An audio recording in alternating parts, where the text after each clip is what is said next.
Olá, meus amigos, olá, meus irmãos, a graça e a paz do Senhor Jesus, pastor Alan Santos, aqui da Igreja do Nazareno, Casa do Evangelho.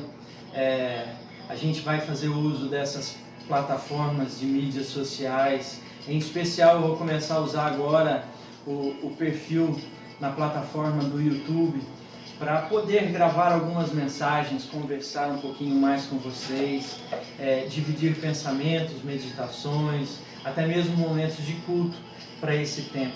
Então, você fique ligado aí com a gente nas plataformas e mídias sociais, em especial o YouTube, Pastor Alan K. Santos, tá bom? Deus abençoe vocês. Deixa eu te perguntar uma coisa, você está com saudade de algo, de alguém? Esse tempo de reclusão aí, algumas pessoas têm falado para mim, pastor, que saudade dos nossos cultos, que saudades do irmão, e tem sido um tempo desse jeito. Eu tenho me divertido até, em especial em acompanhar alguns amigos que treinam jiu-jitsu comigo, com seus vídeos e tudo que está fazendo. Eles falando da saudade, que eles não conseguem ficar sem treinar e eles têm que fazer alguma coisa, e tem sido cômico em alguns momentos. Lutadores de MMA treinando à distância de 2 metros sem tocar ninguém, é engraçado.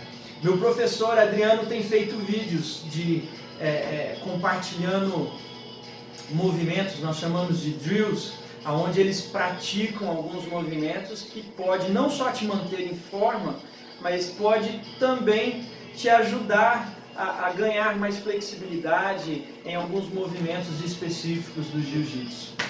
Eu gostei muito de ver um vídeo em particular onde um jiu-jiteiro pegou uma cadeira, jogou de pernas para o alto e começou a treinar algumas passagens de guardas, movimentos que nós fazemos em meio às nossas lutas. Você sabe que o jiu-jitsu ele exige o contato de 2 pessoas para que possa se treinar. Mas nesse tempo isso não é possível, as academias também estão fechadas, né? E eles têm sido criativos, estão se reinventando.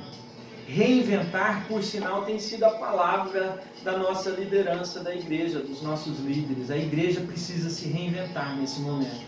Ela não precisa deixar de ser igreja, mas ela precisa entender que a forma como ela tem feito as coisas precisa mudar para expressar a sua fé, para se viver em comunhão e para materializar o seu trabalho em grupo em prol do reino. Que Deus nos ajude, que Deus te ajude em nome de Jesus.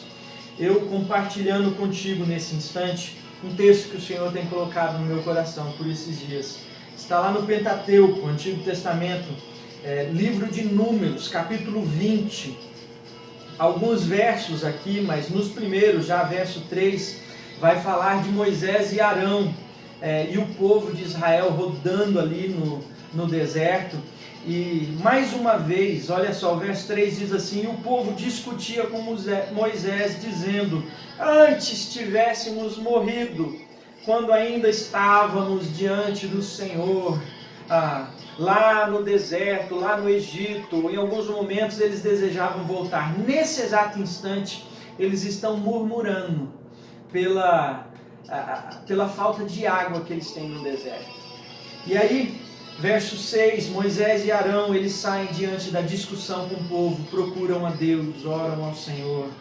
Verso 7, Deus fala com ele. Verso 8, Deus fala assim: pegue o seu bordão, junte o povo, e Arão, seu irmão sacerdote, e diante do povo fale a rocha, e ela vai dar água, tanto a vocês, ao povo, mas também a todos os seus animais.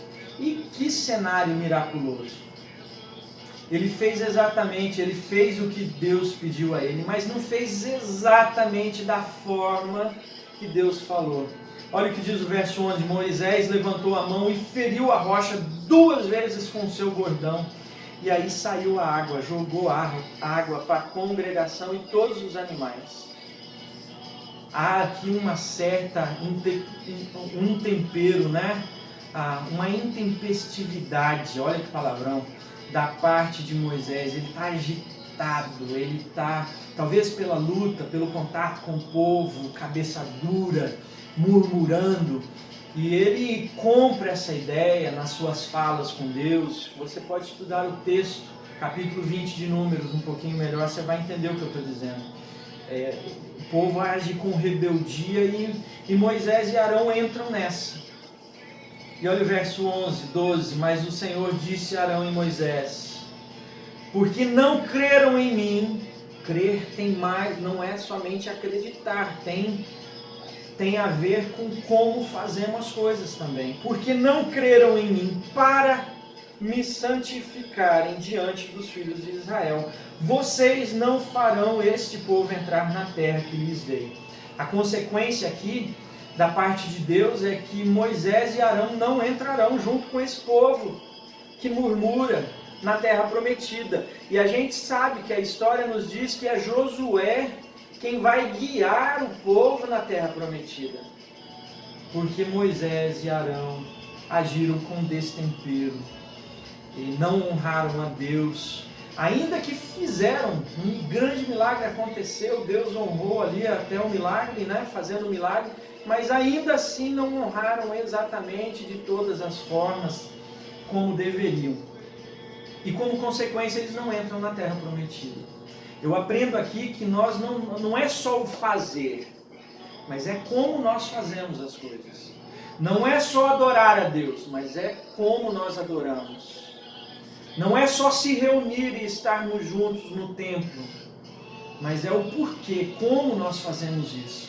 E eu acho que Deus tem muito a nos ensinar nesse instante, em meio a tudo que estamos vivenciando, né? Os meus amigos do Jiu-Jitsu têm procurado alternativas, alguns deles treinando sozinho, afinal de contas, né? Mas ainda assim compartilhando os exercícios que estão fazendo e tentando incentivar uns aos outros, outros usando até do bom humor para convidar as pessoas, falando assim, ó, dá para treinar, gente.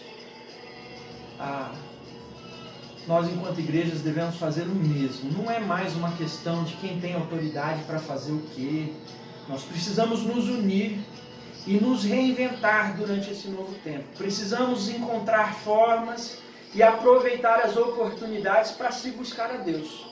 Culto em casa, culto com família, compartilhar algumas coisas, mandar uma mensagem, um telefonema para alguém e buscarmos ao Senhor. Eu creio que nada pode parar um adorador, nada pode calar um adorador, nada pode restringir a nossa fé.